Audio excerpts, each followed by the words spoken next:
We are wondering what is happening to the world. Everything is changing.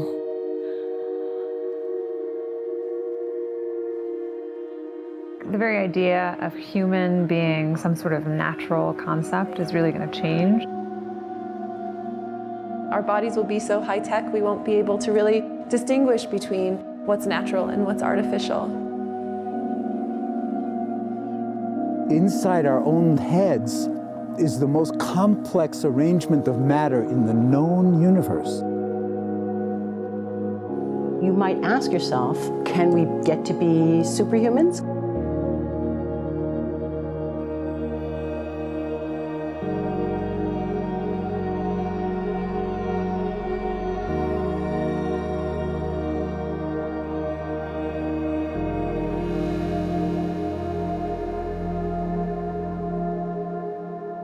The original Industrial Revolution was driven by the discovery that you could use steam engines to do all kinds of interesting things. But that was followed by additional revolutions for electricity and computers and communications technology. We're now in the early stages of the fourth Industrial Revolution, which is bringing together digital, physical, and biological systems. One of the features of this fourth Industrial Revolution is that it doesn't change what we are doing, but it changes us. With the ability to visualize brain activity, for example, through a simple consumer-based EEG device, it gives us access to ourselves in ways that we've never before thought possible. It unlocks the black box that is the brain and enables us to really, truly be able to realize an identity that is aspirational. There's now a scientific foundation for the effects of mindfulness on the brain, on the genome, on biological aging. And when the human mind does know itself, then you get the potential for a new renaissance that restructures itself in terms of our relationship to life, our relationship to the planet, our relationship to work. We need a different economic model.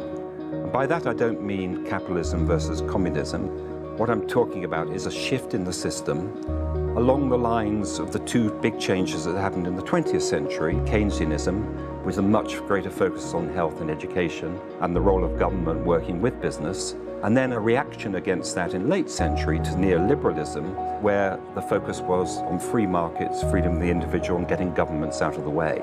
We need a shift to a new system that will allow us to meet the basic needs of every human on the planet, that will live within planetary means, that will be fairer, and that will be focused as its key goal, not on growth per se, but on maximizing human well-being. And history tells us that a values shift is triggered by creation of a new story about how we want to live.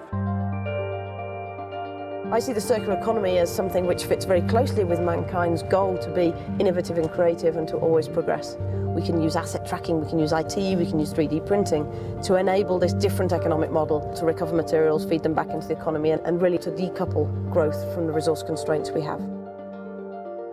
The reason we live in cities is not different today than it was 10,000 years ago. Even if we have got networks connecting us, we still want to have places where we meet in person. So this means the place where we work and the place where we live are much closer to each other, a city where we don't need to have big supply chains in order to produce things, where many things can be sourced locally thanks to 3D printing and robotics.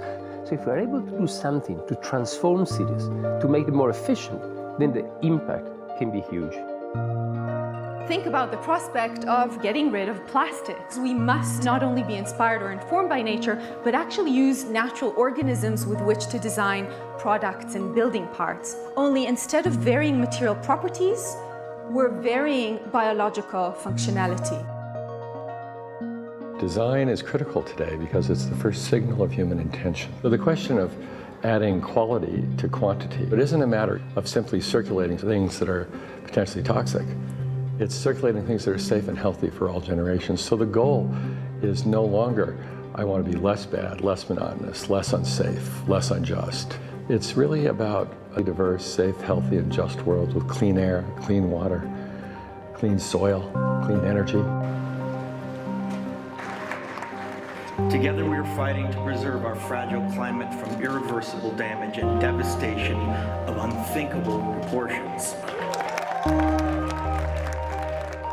If we think about the original Industrial Revolution, it was an energy revolution. I like to think of it as a kind of bookending of a period in human history during which we used fossil fuels, and it worked very well for us for a long time. But now we have to bring that to an end. We have energy technologies that can power our civilization: solar, wind, biomass. So then the question is, well, how do we get grid integration? Maybe the wind is blowing in Denmark, the sun is shining in Germany, and now you can move that electricity through an integrated grid. You can supply energy to everyone who needs it, and you can supply energy at all times.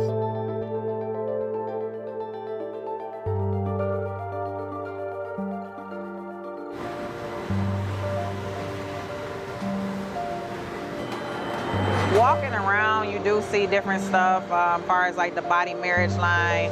They use a lot of things that help them lift up and move things to the car. You just sit there and, program something, and it has its own set mind to go ahead and do everything. And then as humans, we just come in and take the extra steps to help the technology. It's not the cure-all for everything. There's definitely a lot of things where people perform the operation better, but certainly for the right applications, robotics are a huge improvement for the process. The projection of 5 million jobs lost by 2020 to technology is serious, but it's not the main question.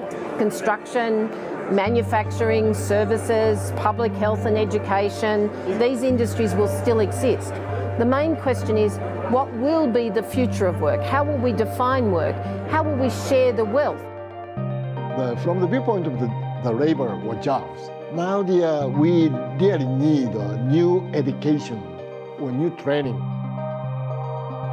We're working with a World in Motion and First Robotics, trying to encourage students from 3rd grade all the way up through the end of high school. We had students make sailboats, and then we had them race them, and so they could see how quickly they could move. And they immediately went back and started to say, oh, I saw what happened, I'm going to go change this or that. And that was 3rd graders. I just given a prize to a kid of 18 years old that has discovered something really very, very unique. Came up with how to get better productivity and better yields for seeds of corn. And so he basically came with the idea that if you would perforate these seeds, you would get more food. And you think about it and say, but he didn't go to university. So how does he get all that knowledge? And he told me, I've been watching YouTube since the age of 12, and I'm so interested that I've seen everything about it. I've read everything about it. The world is really open to learning. The thing is, how do you give the incentive to your kids to do that? It's this ability of digital technology to change outcomes, to truly empower people all over the world that can create a more equitable growth, because I think the world needs that. Fourth industrial revolution has the potential to make inequalities visible and to make them less acceptable in the future, and hopefully to gather and garner political support to take the necessary decision to reduce the gap. Humans have always been using tools, but because of the recent advances in technology, we're beginning to have machines that can augment us in all sorts of interesting ways. I was the first person in the world to be able to voluntarily move my legs while stepping in a robot by exciting the nervous system using electrical stimulators directly onto the spine.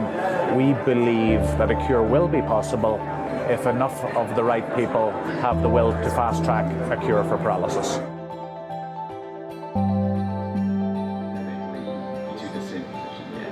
We take two things from the patient.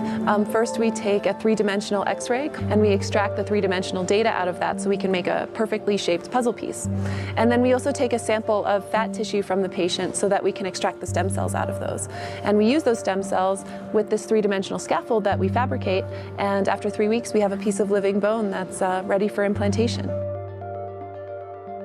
Being able to use genome editing to understand the genetic changes that lead to cancer, and technologies like drug delivery, getting molecules into particular types of cells. There's a lot of excitement about being able to move much more quickly on this disease. One of the things that I think is so essential to free and open societies is freedom of thought. And up until now, the conversation we've been having is around freedom of speech. Once we can access people's thoughts and access people's emotion, we have to create a space that enables people to think freely, to think divergent thoughts, to think creative thoughts. And in a society where people fear having those thoughts, the likelihood of being able to enjoy progress is significantly diminished. We need to take responsibility at every level of society, from the individual and the personal to the institutional to the global, to adapt to these technological challenges and changes which are redefining what it means to be human, what it means to work, what it means to be completely embedded in this world. People always ask me if I'm an optimist or a pessimist. The technology exists, but how do we get it and implement it at the scale we need at a price that people around the world can afford? Even though we have everyday problems we have to solve, we have to find a way to lay the foundations for the innovations of tomorrow.